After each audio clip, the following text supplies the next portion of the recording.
प्रिय विद्यार्थियों, आप सभी का इस YouTube चैनल भोज एकेडमी में स्वागत है।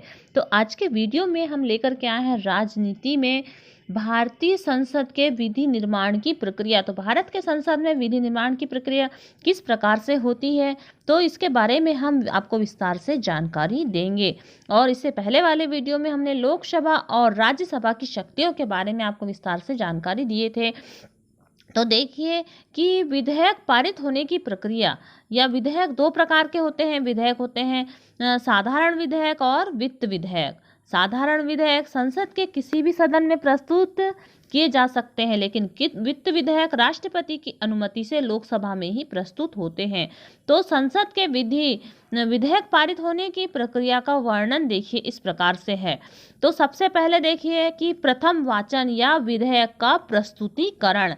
तो संसद का कोई भी सदस्य 1 माह के पूर्व सूचना पर लोकसभा और राज्यसभा के अध्यक्ष की अनुमति मिलने पर विधेयक को प्रस्तुत करता है।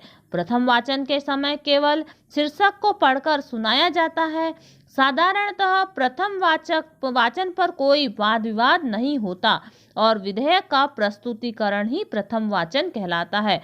मतलब प्रथम वाचन या विधेयक का प्रस्तुतिकरण ये हो गया आपका प्रथम वाचन। उसके बाद आता है द्वितीय वाचन। देखिए तो द्वितीय वाचन शुरू होने से पूर्व विधेयक की प्रतियां सभी सदस्यों को वितरित कर दी जाती है और इस स्तर पर विधेयक के प्रत्येक अनुच्छेद पर विस्तार से विचार नहीं होता, केवल मूल अवधारणा पर विचार होता है। इस अवसर पर कोई संशोधन भी प्रस्तुत नहीं किया जाता। यदि आवश्यकता समझा जाए तो विधेयक को संयुक्त प्रवर समिति को भेज दिया जाता है। तो द्वितीय वाचन में जो सारी प्रतियां हैं सभी सदस्यों को वितरित करके इसमें विचार विमर्श होता है। उसके बाद आता है समिति अवस्था। तो समिति अवस्था मतलब गहन विचार के लिए सदन को छोटी छोटी समितियों में विभाजित किया जाता है।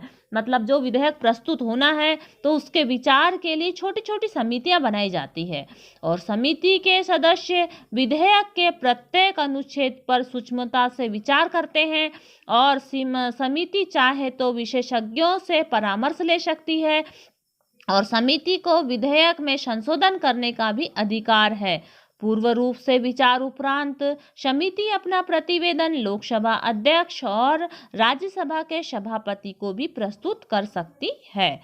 उसके बाद में चौथा आता है प्रतिवेदन स्तर।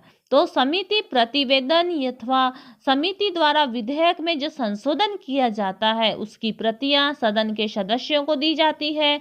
सदन चाहे तो समिति के प्रतिवेदन को उसी स्वरूप में स्वीकार कर सकता है। सदन में विधेयक पर चर्चा होती है और सदस्य उनकी ओर से संशोधन प्रस्तुत करते हैं और संशोधन से संबंधित प्रत्येक धारा पर विचार विमर्श या वाद विवाद होता है और अंत में विधेयक पर मतदान होता है। यदि मतदान उपरांत विधेयक को स्वीकार कर दिया जाता है तो यह चरण पूर्ण हो जाता है। उसके बाद आता है तृतीय वाचन।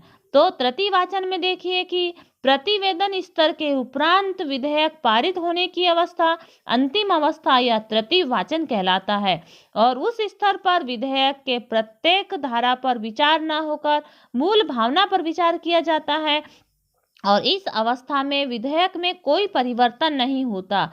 यदि विधेयक को सदन पारित कर देता है तो सदन के अध्यक्ष या सभापति के हस्ताक्षर से विधेयक को प्रमाणित किया जाता है और उसे दूसरे सदन में भेज दिया जाता है। उसके बाद आता है विधेयक का दूसरे सदन में जाना। तो किसी भी एक सदन में एक विधेयक स्वीकृत हो जाता है तब उसे दूसरे सदन में भेजा जाता है और दूसरे सदन में विधेयक उपरोक्त प्रक्रिया से फिर से गुजरता है। उसके बाद 7वां पॉइंट आता है कि राष्ट्रपति की स्वीकृति। तो संसद के दोनों सदनों में जब विधेयक पारित हो जाता है तो उसे राष्ट्रपति की स्वीकृति हेतु भेजा जाता है और राष्ट्रपति की स्वीकृति उपरांत उस विधेयक पर कानून बन जाता है और तब उसे सरकारी गजट में प्रकाशित किया जाता है।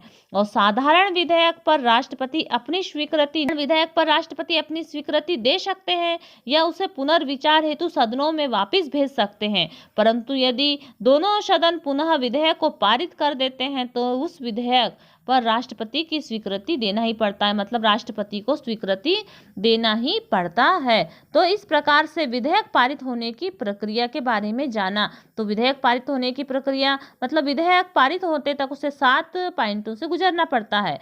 मतलब प्रथम वाचन यानी विधेयक का प्रस्तुतिकरण, द्वितीय वाचन, फिर समिति अवस्था, फिर चौथा है प्रतिवेदन स्तर और पांचवा है तृतीय वाचन, छठवां है विधेयक का दूसरे सदन में जाना और सातवां है राष्ट्रपति की स्वीकृति।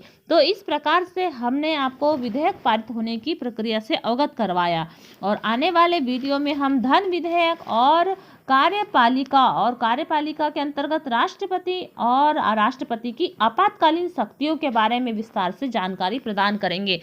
तो लगातार वीडियो को प्राप्त कीजिए और आपने यदि इस चैनल को सब्सक्राइब नहीं किया है तो आप इस चैनल को सब्सक्राइब करें, बेल आइकन दबाएं और वीडियो को लास्ट तक देखें और वीडियो को अधिक से अधिक शेयर करें। धन्यवाद।